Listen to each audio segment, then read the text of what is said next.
Zdaj imamo res velike glave. Velike glave imamo. Predstavitev novega produkta, ki pomeni tudi neko novo dimenzijo turizma. To so električni skuterji.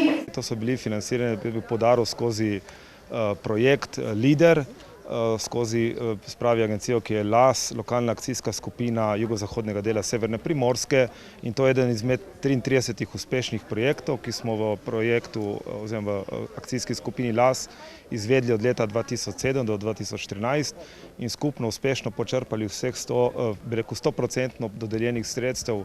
Mi smo pridobili okrog 700 000 evrov sredstev na vseh razpisih, skupaj z sredstvi, ki jih prispevajo prijavitelji, bo to zneslo okrog 1 milijon evrov, kar ne zgleda veliko v vseh teh milijardah, o katerih govorimo, vendar so to, po mojem, najbolj učinkoviti in najboljši projekti, ker so pač namenjeni izključno podeželju in seveda tudi zelo konkretni.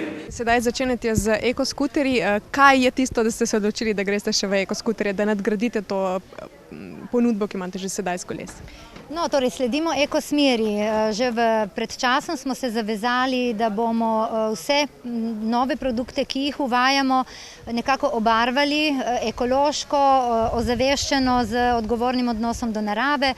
Glede na to, da so Brda zelo specifična kot pokrajina, zahtevna, dinamična, gričevnata in da so naši obiskovalci in gostje pretežno družine z otroci in nekoliko starejši ljudje, jim seveda ponujamo produkte, ki so za njih tudi veliko bolj prijazni. Prav gotovo električno kolo z neko dodatno pomočjo in zdaj še naši krasni električni skuterji so primerni za čisto vse obiskovalce, zagotovo pa še veliko bolj prijazni za nekoliko starejše in tudi za družine z manjšimi otroci.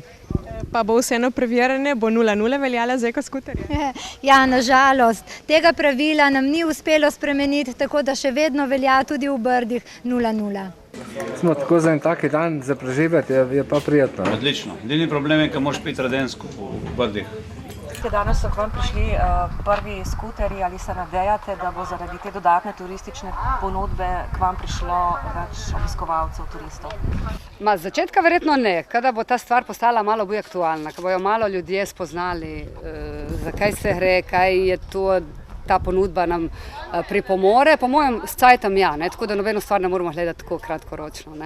Tako da sigurno pa bo ena dodatna ponudba zmeri dobrodošla. Boste znali priporočiti gostom, katere trase naj se... Ja, mislim, da ja. Prvo moramo mi provati sami, da vidimo, kak klanc lahko gre, kak ne. Tako da je pa fajn, dobrodošlo, da bomo pošiljali tudi na tiste destinacije, če pa so tudi ostali vključeni, ker vsak od nas ima eno dodatno ponudbo, eno možnost spoznanja, če ne druga. Ni samo vinska klet, so tudi že področje same, pogled, ki se ti odpre pri vsaki domačiji, je drugačen. Kaj pa sicer posebnost vaše domačije? Ja, kot sem rekla, na prvem mestu smo vinarji. Mogoče posebnost je v tem, da smo v vinu in kulinariki imamo eno French touch, rečem jaz, ker moj soprog je tudi vinar, prihaja iz Francije, tako da vključujemo malo, to je naša ena žilca posebna, ena nota posebna v kulinariki in na vinskem področju. V bistvu pretežno vinogradniško-vinarska kmetija, ko obdelujemo 10 hektarjev vinogradov, nekaj imamo tudi breskov, še približno hektar. V dopolnilo smo si pa zamislili tudi predvsem v želji pritegniti goste in za prodajo doma tudi 2 sobi in priredimo kakšno degustacijo, tako bolj za poslovne partnerje ali pa za potencialne kupce, drugače imamo to komercialno usmerjeno, da bi ta prostor tudi drugače tržili. Pretežno se, kot sem rekel, se ukvarjamo z vinom. Naš glavni proizvod je rebula, to, kar imate tudi zdaj v kozarcih, to je eno tako osnovno vino. Kar se pa turizma tiče, je pa, bom rekel tako, da smo zadovoljni s tem obiskom, predvsem smo zadovoljni v tem smislu, ker se ljudje vračajo. In ta kategorija ljudi, ki prihaja na našo kmetijo, bom rekel, zahteva kar dosti v tem smislu nepogostitev oziroma teh visoko kategoričnih namestitev, pač pa te bližine oziroma da smo mi z njimi, našega kontakta, da se pogovarjaš z njimi, da se jim posvetiš, spiješ kozarec z njimi in usmeriš, kam naj pol grejo.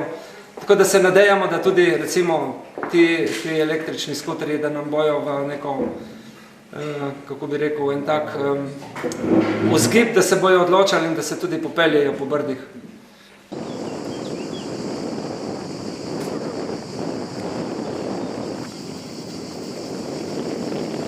Rečeno je, da skuterji prenesejo tudi te vzpone, ki jih imamo umetli na bregu in tudi okrog po Brdih. To bomo še testirali, ampak mislim, da to bo šlo. No.